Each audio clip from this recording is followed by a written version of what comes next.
This Monday, the USDA is going to release its world supply and demand estimates, and it was after a resurvey, and the trade has been watching this very, very closely. And they've been watching it also very closely at Paragon Ag Advisors in Silver Lake, Kansas. Chris Haverkamp here with us. Chris, it's good to get caught up to you. How are you doing? Very good. And you, John? Good, sir. Thank you very much. All of a sudden and the August report has had its times when it's kind of a big deal, but boy, this time it kind of overshadows a lot of things until we probably get until the December or January report. Yeah, that's right. I mean, you hit the nail right on the head. Typically, we don't look at the August report as being a big market mover. It has its moments here and there where it does, but it's always been historically that June report, the end of June when we have planning, intentions report coming out, and then you dovetail that into corn that's pollinating, the 4th of July weekend, and just the volatility that can happen all during that time of the year. It's not typically this August report that means quite so much, but boy, this year is dramatically different. This particular report looks like it could be the big one, and I guess we'll see. The big debate, as you well know, is just what is the USDA going to tell us in its entirety? Not just the acres, but also what is the crop stage going to look like? Because we know there's plenty of acres that went in way too late, may not make it before frost comes, may not make it if it's a late frost. But what will the USDA tell us in regards to yield, and then will they tip their hand a little bit in regards to carry out for next year? So there's a lot of information.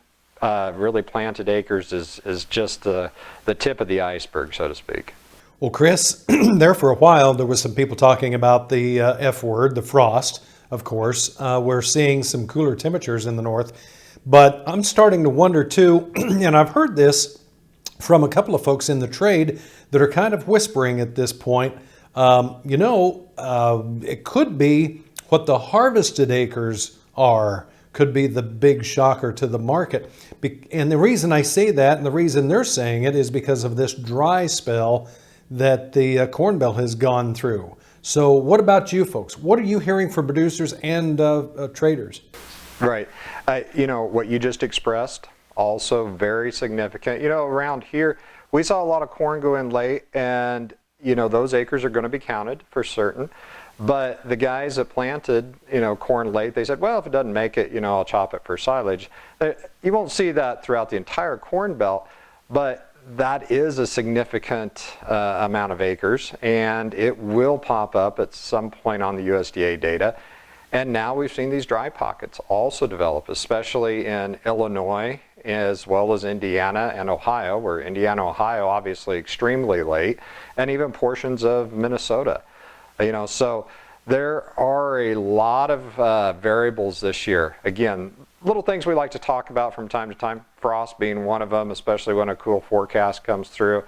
But you're exactly right. Planted acres, how late the crop is, it's just one of those reports that it's going to be a lot of fun maybe a year or two from now to look back and go, wow, do you remember when we had really no idea, the 12th of August, what the crop was going to look like back in 2019. Yeah, that's exactly right. Where does this leave soybeans then, do you think? Soybeans probably as much of a wild card as corn, almost. But I do think it's setting the stage for 2020 to be, again, another debate on acres. But it sure is starting to lead one to believe that 2020 will be a year where we actually see a lot more corn acres going in relative to soybeans. But as far as price action this year on soybeans, I think we're still very much focused on trade. I don't know if this report necessarily gyrates the market too much outside of the range that we've been in, which is about 50 to 60 cents. I think we still just want to see a trade agreement as far as soybeans are concerned. Okay. We got just a little bit of time here left. Let's touch on wheat. Yeah, wheat, I wish I could say it was anything but the redheaded stepchild, but that unfortunately is where we're at in wheat. We just can't seem to get any business. Yields were relatively pretty good. We went through harvest unscathed by and large, And until we get some business, which again is related to trade and the US dollar, I just don't see us having much hope here in the near future. What we're telling guys, take advantage of what the option values are right now. You can own it cheaper in the options market than you can really on paper, but especially if you're paying for commercial storage and interest. So take a look at some of the other marketing tools out there, because wheat just doesn't look like it wants to go anywhere on its own. Yep, that's good advice. And for more advice, people can contact you.